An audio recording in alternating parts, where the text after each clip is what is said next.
Hello hello hello hello hello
ओम नमो भगवते श्री रामकृष्ण ओम नमो भगवते श्री रामकृष्ण देवाय नमः।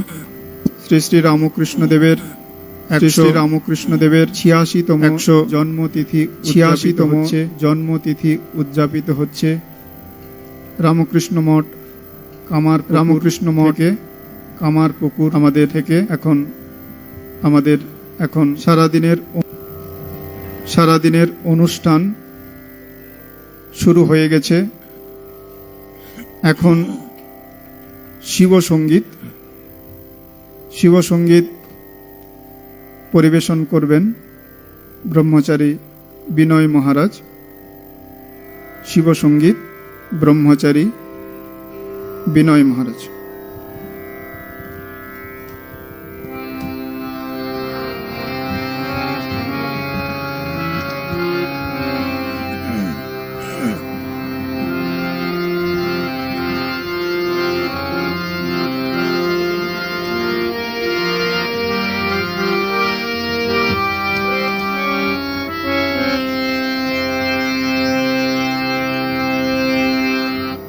भो शंभो शिव शंभो स्वयंभो भो शंभो शिव शंभो स्वयंभो भो शंभो शिव शंभो स्वयंभो भो शंभो शिव शंभो स्वयंभो भो शंभो शिव शंभो स्वयंभो भो शंभो शिव शंभो स्वयंभो भो शंभो शिव शंभो स्वयंभो भो शंभो शिव शंभो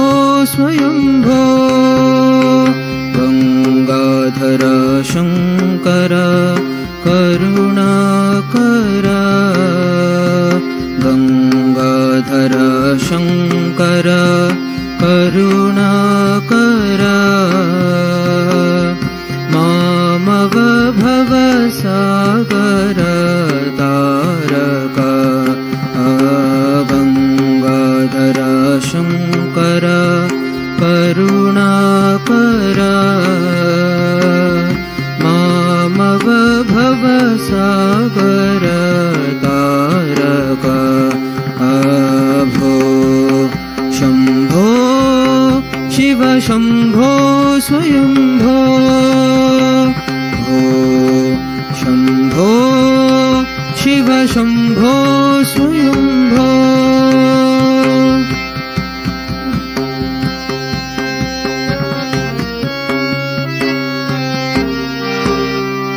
निर्गुण परब्रह्म स्वरूपा निर्गुण परब्रह्म स्वरूपा घम घम भो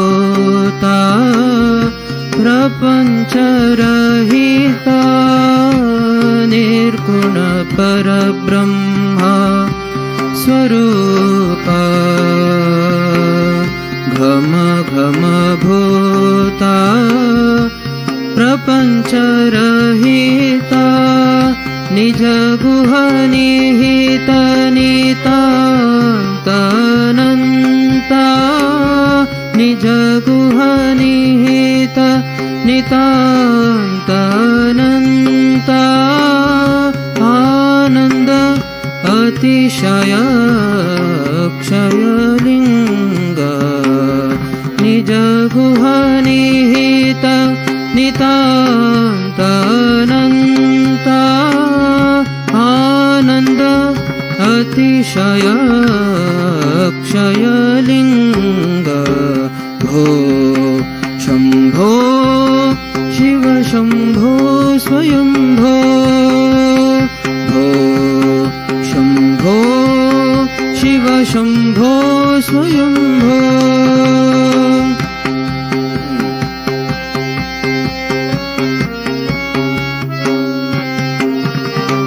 धिमित धिमित धिमि धिमि किट किटतो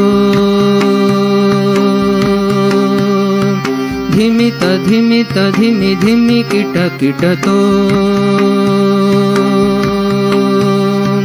तोम तोम तरि किट तोम तरि किटतो तोम तोम तरि किट तोम तरि किटतो धिमित धिमित धिमि धिमि किट किट तोम तोम तरि किट तोम तरि किट तोम धिमित धिमित धिमि धिमि किट किट तोम तोम तरि किट तोम तरि किट तोम मतंग मुनिवर वंदित ईशा मतंग मुनिवर वंदित ईशा सर्वदिगंबर वेष्टित वेशा नित्य निरंजन नित्य नटेशा धिमित धिमित धिमि धिमि किट किट तोम तोम तरि किट तोम तरि किट तोम धिमित धिमित धिमि धिमि किट किट तोम तोम तरि किट तोम तरि किट तोम मतंग मुनिवर वंदित ईशा सर्वदिगंबर वेष्टित वेशा नित्य निरंजन नित्य नटेश ईशा सर्वेश सर्वेश भो शम्भो शिव शम्भो स्वयम्भो भो शम्भो शिव शम्भो स्वयम्भो गंगाधरा शंकर करुणाकर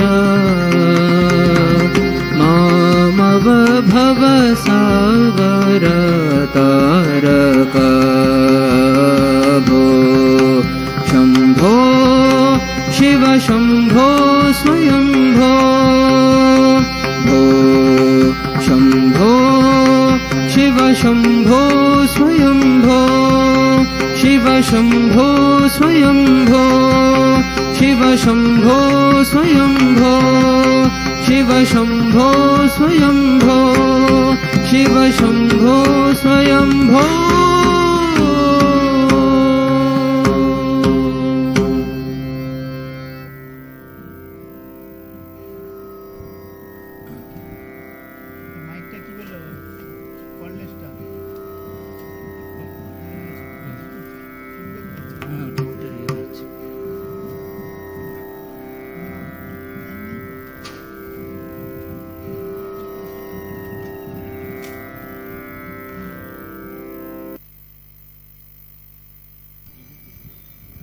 হ্যালো,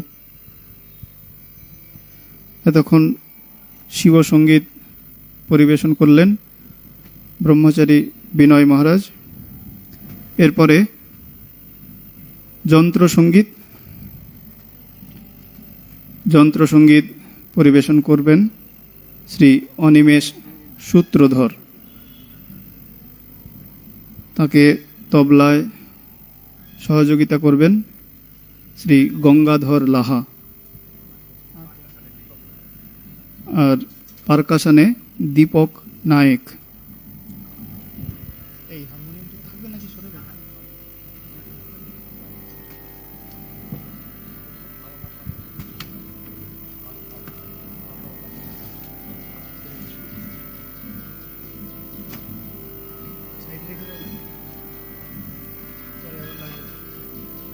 বন্ধ করবেন, ওইভাবে থাক।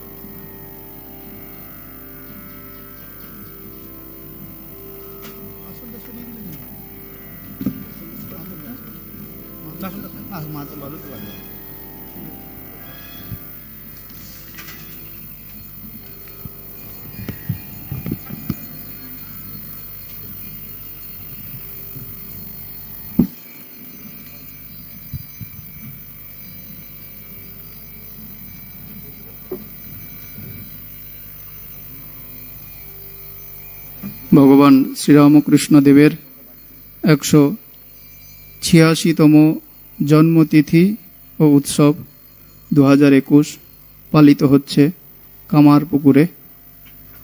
রামকৃষ্ণ মঠ কামারপুকুরে আজ সারাদিনব্যাপী বিভিন্ন অনুষ্ঠানের মধ্য দিয়ে উদযাপিত হবে। আমাদের অনুষ্ঠান 3 দিন ধরে হবে। 15ই মার্চ সোমবার অর্থাৎ আজকের, আগামীকাল 16ই মার্চ মঙ্গলবার এবং 17ই মার্চ বুধবার 3 দিন ধরে ভগবান শ্রীরামকৃষ্ণ দেবের জন্মতিথি উৎসব পালিত হবে। সকালে 4টায়, ভোর 4টায় সানাই বাদন দিয়ে এবং 4:30টায় মঙ্গল আরতি দিয়ে আমাদের ঠাকুরের উৎসব শুরু হয়েছে। তারপর হয়েছে বেদ পাঠ, স্তব গান, উষা কীর্তন, মন্দিরে বিশেষ পুজো শুরু হয়ে গেছে। শিবসঙ্গীত হলো, এরপরে যন্ত্রসঙ্গীত। যন্ত্রসঙ্গীত পরিবেশন করবেন শ্রী অনিমেষ সূত্রধর।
এর উপরে তো আছে, এটার মধ্যে এটা হলো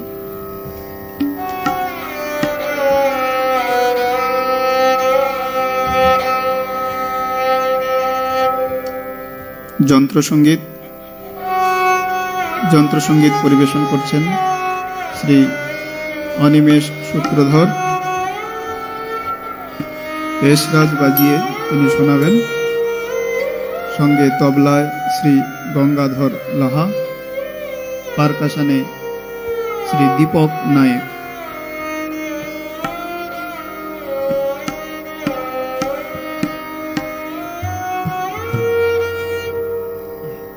বেশটা কমবে না কমাতে আর ইয়ে টেবিলটা একটু তুলতে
যন্ত্র সঙ্গীত পরিবেশন করছেন শ্রী অনিমেষ সূত্রধর।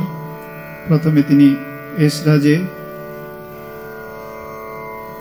তুমি ব্রহ্ম রামকৃষ্ণ গানটি বাজিয়ে শুনিয়েছেন।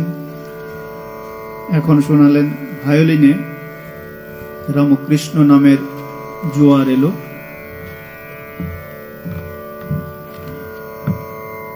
এরপরে ম্যান্ডোলিন বাজিয়ে শোনাচ্ছেন শ্রী অনিমেষ সূত্রধর।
আচ্ছা, খুব সুন্দর। এতক্ষণ শ্রীরামকৃষ্ণদেবের বিভিন্ন গানের সুরে আমাদের মাতিয়ে রেখেছিলেন শ্রী অনিমেষ সূত্রধর। অনিমেষ সূত্রধর তাকে তবলায় সহযোগিতা করলেন শ্রী গঙ্গাধর লাহা এবং পারকাশনে শ্রী দীপক নায়েক। রামকৃষ্ণ মঠ কামারপুকুরের পক্ষ থেকে তাদের সবাইকে আন্তরিক শ্রদ্ধা, নমস্কার, অভিনন্দন জানাই। এরপরে শ্রী শ্রী রামকৃষ্ণ পুঁথি পাঠ ও ব্যাখ্যা, শ্রী শ্রী রামকৃষ্ণ পুঁথি পাঠ ও ব্যাখ্যা করবেন স্বামী অবধূতানন্দজি মহারাজ, রামকৃষ্ণ মঠ কামারপুকুর।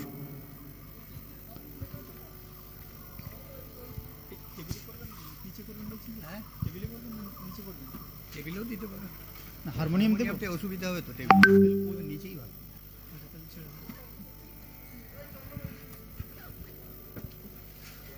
এতক্ষণ যন্ত্র সঙ্গীত পরিবেশন করলেন শ্রী অনিমেষ সূত্রধর।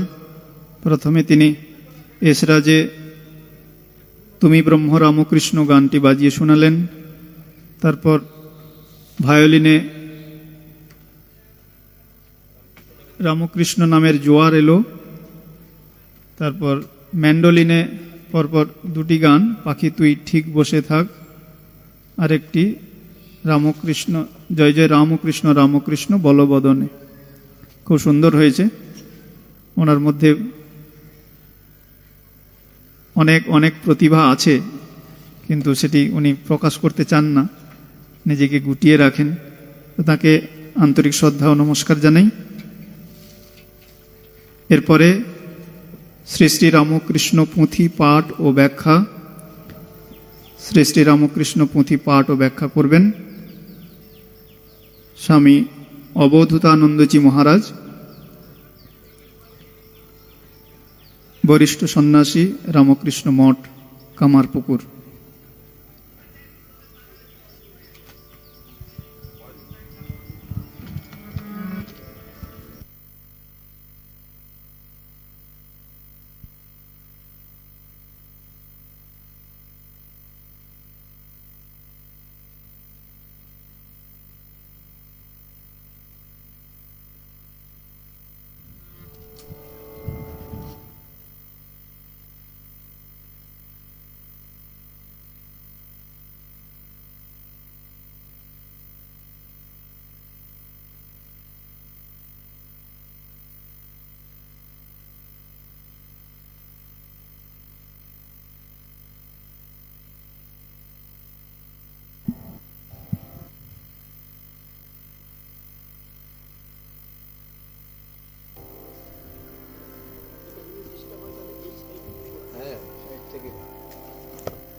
আমরা শ্রীরামকৃষ্ণ পুঁথির যে অংশটা পাঠ করব সেটি হচ্ছে ভক্ত সঙ্গে লীলা, অর্থাৎ ভগবান এবং ভক্তের যে লীলা। ভক্ত কি এত শব্দ হচ্ছে, এটা কিসের শব্দ? না না, এটা দরকার নেই। ভক্তর সঙ্গে ভগবানের যে লীলা, সেই লীলাটি পুঁথিকার বিভিন্ন জায়গাতে বর্ণনা করেছেন। আমি সেইটুকু সংক্ষেপে আলোচনা করব, যদি সময় থাকে পরে ব্যাখ্যা করব। ভক্ত এবং ভগবান, ভক্ত ছাড়া ভগবান থাকতে পারেননি এবং ভক্তও ভগবান ছাড়া থাকতে পারেননি। তা যখনই তিনি আসেন, অবতীর্ণ হন ধরাধামে, এই অন্তরঙ্গদের তিনি সঙ্গে নিয়ে আসেন।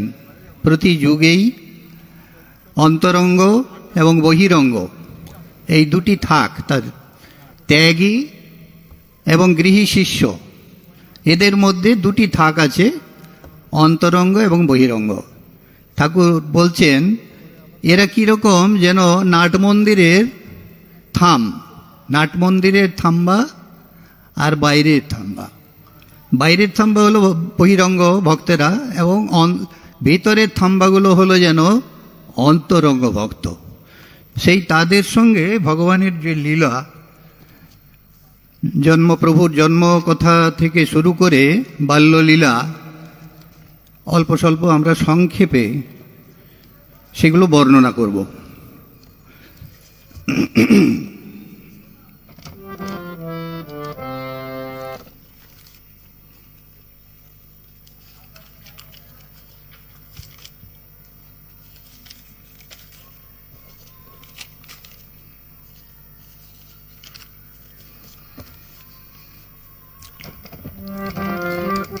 জয় জয় রাম কৃষ্ণ বাঞ্ছা কল্পতরু, জয় জয় ভগবান জগতের গুরু, জয় জয় রাম কৃষ্ণ ইষ্ট গোষ্ঠীগণ, সবার চরণ রেণু মাগে অধম। গয়াধামে গদাধর করি দর্শন।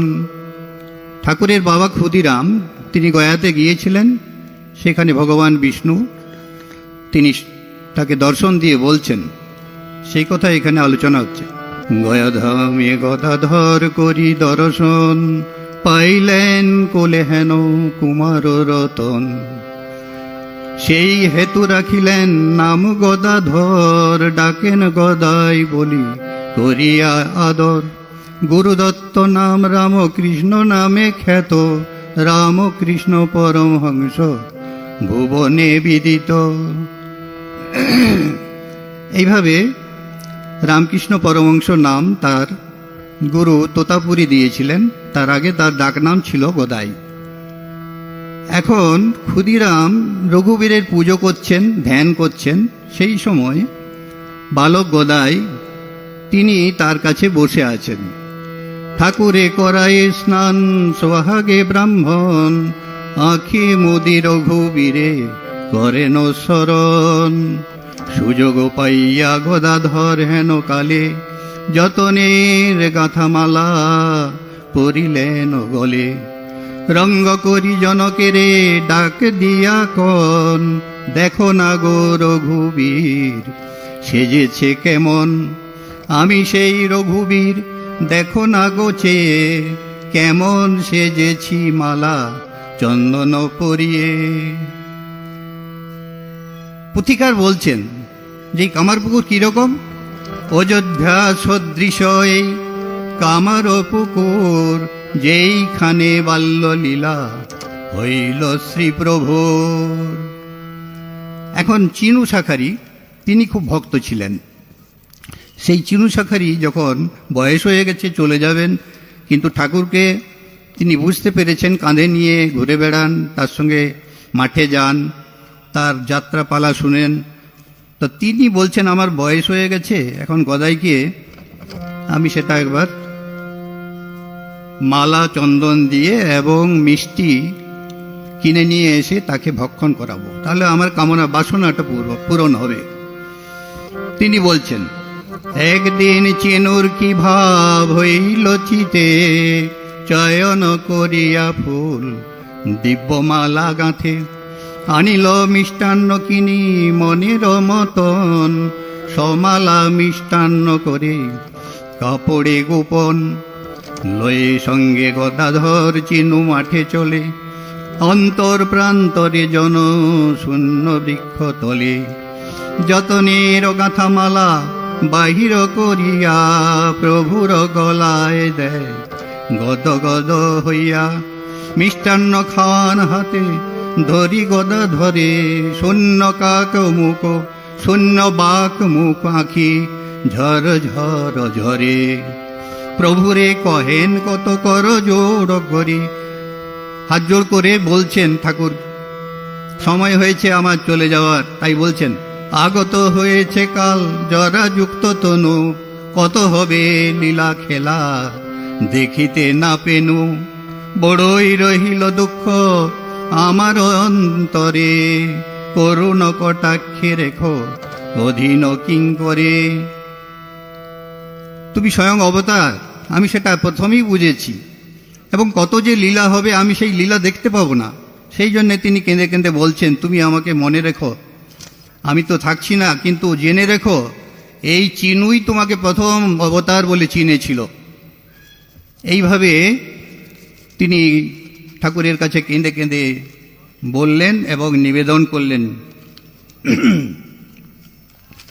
তারপরে আমরা দেখছি যে তার ব্রজ খেলা, গোষ্ঠ গোচারণে শ্রীকৃষ্ণ যেমন ব্রজ খেলা করতেন গোচারণ সময়, ঠিক ঠাকুরেরও সেই রকম খেলা এই পুথিকার এখানে বর্ণন করছেন।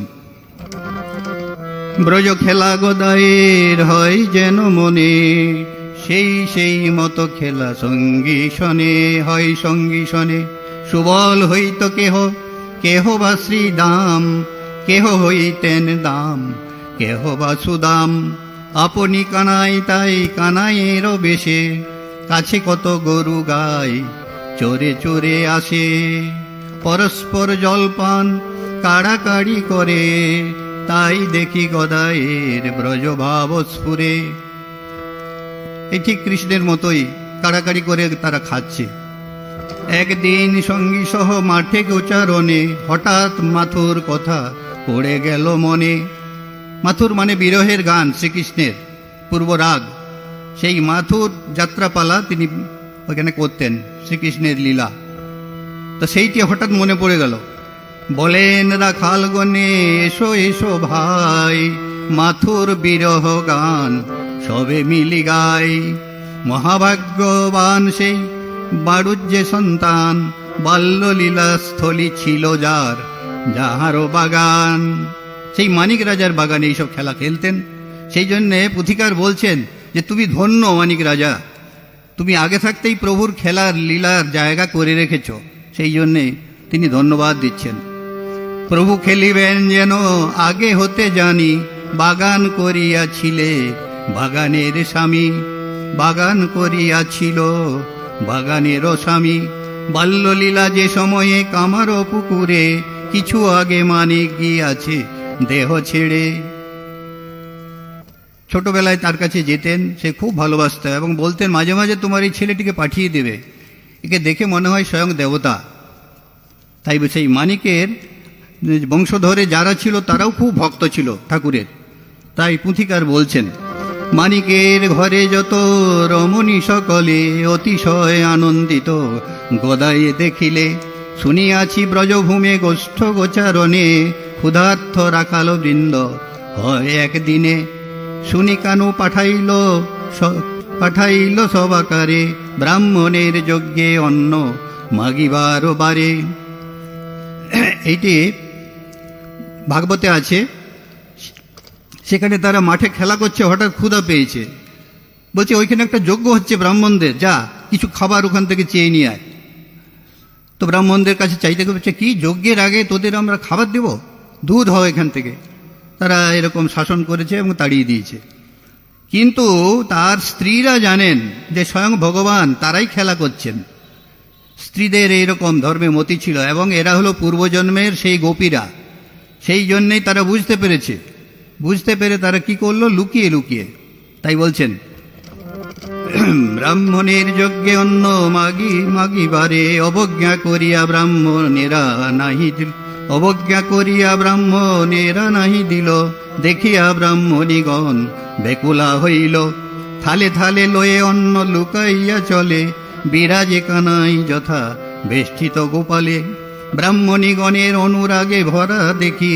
কানাই কহিলা যত সঙ্গীগণে ডাকি, এসো ভাই ওই অন্ন খাইব মিলিয়া। এত বলি থাল লয় কাড়িয়া কাড়িয়া, আনন্দে ভোজন দেখে যতে কর মনি। ইহারা নিশ্চয়ই বটে সেই সব রমণী। মানিকের ঘরে যত মানিক সবাই, বারে বারে যার ঘরে গেলেন গদাই। এই মানিকের বংশে যত রমণী এরা সকলেই গদাইকে ভালোবাসতেন। সুতরাং এরা সেই পূর্বজন্মের সেই ব্রাহ্মণীরা, যে ব্রাহ্মণরা তাড়িয়ে দিয়েছিল, কিন্তু তার স্ত্রীরা লুকিয়ে তাদের খাইয়েছিলেন। সেই জন্যে এই ব্রজ খেলা ঠিক কৃষ্ণের মতোই সেই ব্রজ খেলা বর্ণন করেছেন পুথিকার।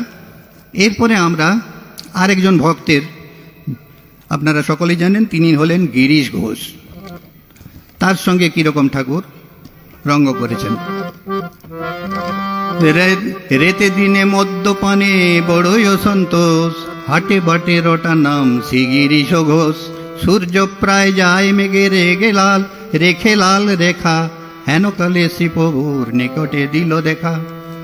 দিনমান এবে কিবা হইয়াছে রাতি, ঠিক নাই সম্মুখেতে জ্বলিতেছে বাতি। বলিয়া বসিয়া শুনিল কথা, প্রভু বিদ্যমান শ্রী গিরিশ চন্দ্র ঘোষ তার্কিক প্রধান। মনে মনে আপনারে বুঝিলেন সার, এ এক বুজরুকি বটে নতুন প্রকার। আরে বাবা, সাধু দেখতে এলাম পরমহংস, সে কিনা লাইট জ্বলছে, আলো জ্বলছে, প্রদীপ জ্বলছে, আর বলছে সন্ধে কি হয়েছে। এ তো ভণ্ড সাধু। এইভাবে হদ্দমদ্দ সাধু এই ঘোর কলিকালে, ঠিক নাই সন্ধ্যাকাল কাছে বাতি জ্বলে। পূর্ণ অবহেলা ভাব প্রভুর উপরে, পয়ান করিল তোরা আপনার ঘরে। না না, এই পরমহংস দেখে আমার কোনো কাজ হবে না, চলি আমি। এরকম সাধু পরমহংস আমি অনেক দেখেছি। এই বলে গিরিশ ঘোষ প্রথমে ঠাকুরকে বুঝতে পারেননি, কিন্তু ঠাকুর তাকে আকর্ষণ করে ঠিক টেনে নিয়ে আসবেন। তারপরের বার গিরিশ প্রভুর কাছে গিয়া একবার, নিরখিল প্রভু দেবে নাই নমস্কার। মনে মনে কি ভাব হইল তখন, নিযুক্ত করিয়া দিল লোক একজন। ওই থিয়েটার দেখতে যেতেন, ঠাকুরকে একটু পাখা যাতে গরমে হাওয়া করতে পারে একজন লোক নিযুক্ত করে দিল। বৃহৎ তালের পাখা ধরা তার হাতে, শ্রী অঙ্গে বেজন জন্য যতন সহিতে। হেথা শ্রী গিরিশ ঘোষ আনন্দিত মন, বহুদিন পরে পেয়ে প্রভুর চরণ। বসনে নয়ন বাঁধা প্রভুর কৌশল, এতদিন ছিল গেল এইবার খুলে। এইবারে ধীরে ধীরে সুতো দিয়ে যেমন বড়শিতে মাছ টেনে নিয়ে আসে লোভ দেখিয়ে, ঠিক গিরিশকে সেইভাবে ঠাকুর টানতে শুরু করলেন। সম্পর্ক প্রভুর সনে আছে চিরকাল, বুঝিল ঘুচিল ছিল যেসব জঞ্জাল। প্রথমে বুঝিতে নারে প্রকৃতি লীলার, বুঝে ক্রমে যত যায় লোচন আধার। পতিত উদ্ধার নাম মহিমা প্রচার, অনাদয় ধম পাপি তাপির উদ্ধার। গিরিশ তাহার জন্য অতিশয় তেজা, গৃহভক্ত চূড়ামণি বিশ্বাসের রাজা। গিরিশ আমার কাছে আসিবার পর, দেখিন ভৈরব সেই তাহার ভিতর। সাধিতে লীলার কার্য প্রভু ভক্ত যত, নানা বেশে নানা স্থানে প্রয়োজন মত। একদিন মঞ্চ মধ্যে প্রভুর আগমন, নিরখিয়া শ্রী গিরিশ পুলকিত মন। পতিত পাবন প্রভু পতিত ভরসা, পতিত উদ্ধার কাজে মঞ্চ মাঝে আসা। পাকা 16 আনা জ্ঞান গিরিশের মনে, সেই হেতু রঙ্গালয়ে রয়ে যে যেখানে। কি লম্পট কি কপট হীন হেয় মন, বেশ্যা বারাঙ্গনা জাতি অভিনেত্রীগণ। আবাহন সকলেই বারে বারে করে, পদরেণু ঠাকুরের শিরে ধরিবারে। এইভাবে ঠাকুরকে যখন গুরুরূপে তিনি বরণ করলেন এবং বুঝলেন যে তিনি স্বয়ং অবতার, তখন সেই রঙ্গালয়ে আমাকে উদ্ধার করবার জন্যে, পতিতাদের উদ্ধার করবার জন্যই ভগবান এরকম লীলা করছেন। বুঝে সকলকে ডেকে নিয়ে এসে ঠাকুরের কৃপা ভিক্ষা চাইলেন। ঠাকুর তাদের চৈতন্য হোক বলে আশীর্বাদও করলেন।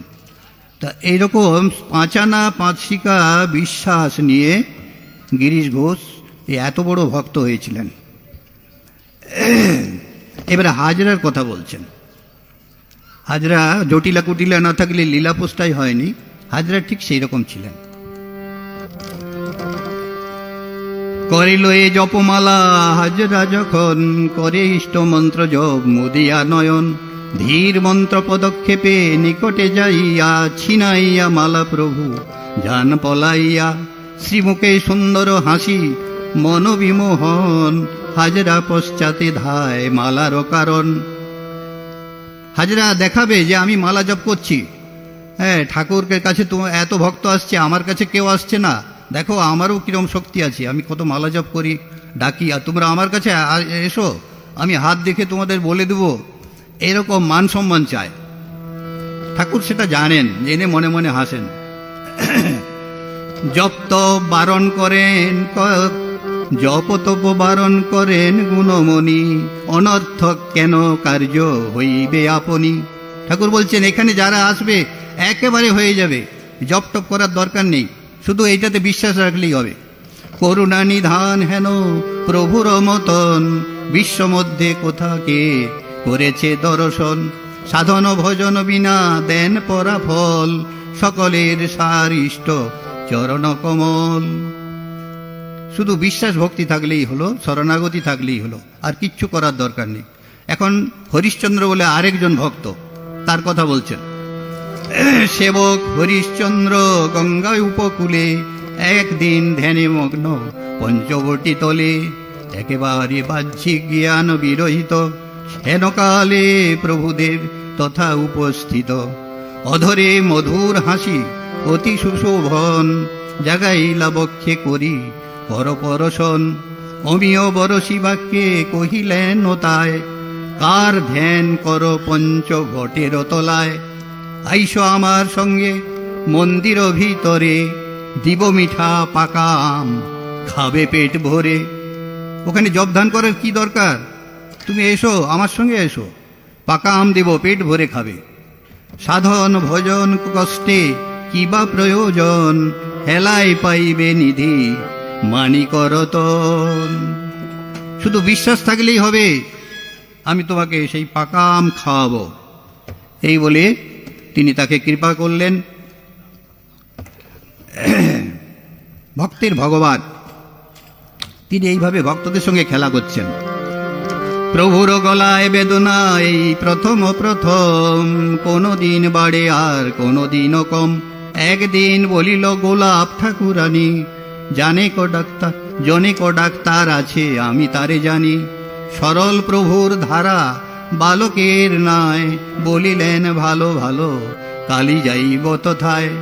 কালকেই যাব, ঠিক আছে, তুমি ডাক্তারের কথা বললে, আমার গলায় বড্ড ব্যথা, তো দুর্গাদাস ডাক্তার আছেন, তার কাছে নিয়ে যাবেন, ঠিক আছে কালকে আমি যাব।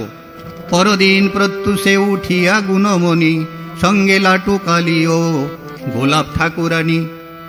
এই তারা চললেন, দুর্গাদাস ডাক্তারকে দেখালেন, দেখানোর পর ফিরবেন কুমারটুলির ঘাটে নেমে একটা আবার নৌকো করেছেন, ওইখানে গেলেন ঘোড়ার গাড়ি করে, আবার ফিরবার সময় আবার গঙ্গাতে নৌকো নিতে হবে। তো তিনি বিডন বাগান দর্শন করে গঙ্গা ঘাটে এসে নৌকোতে উঠেছেন। তো নৌকোতে উঠে ক্ষুধা লেগেছে, খিদে লেগেছে, তাই বলছেন, জলস্পর্শ করে নাই সব অনাহারে, তরি আরোহণ কইলা ফিরিতে মন্দিরে, কিছু দূর অগ্রসর আসিলে তরণী, ক্ষুধায় আকুল হইল সকলের প্রাণী, ভক্তদের পানে চেয়ে কোন প্রভু রায়, বড়ই পেয়েছে ক্ষুধা পেট জ্বলে যায়, বরানগরের ঘাটে বাঁধিয়া তরণী, গ্রামের ভিতরে কালী চলিল মণি। কালী মানে অবেদানন্দ মহারাজ, তিনিও সঙ্গে আছেন। বলল ভাই কিছু নিয়ে আয় বাবা। অমনি গোলাম্মা দুটো পয়সা দিলেন, জিলিপি আর এক ঠোঙা রসবড়া নিয়ে এলেন। ক্ষুদায় না চলে পদ লাগে পায়ে পায়ে, কিছু পরে রসমন্ডি আনিল ঠোঙায়, গুনতিতে অনেকগুলি প্রায় 4 গন্ডা, দেখিয়াই সবাকার প্রাণ হইল ঠান্ডা। সকলেরই খিদে লেগেছে, এতগুলো রসগোল্লা, সুতরাং আমরাও ভাগ পাব। প্রসাদ পাবার আশা সকলের মনে, মিষ্টি মুখে উদর পুরাবে জলপানে, সেগুড়ে পড়িল বালি কিন্তু সবাকার, ভক্তের সঙ্গেতে খেলা মধুর ব্যাপার।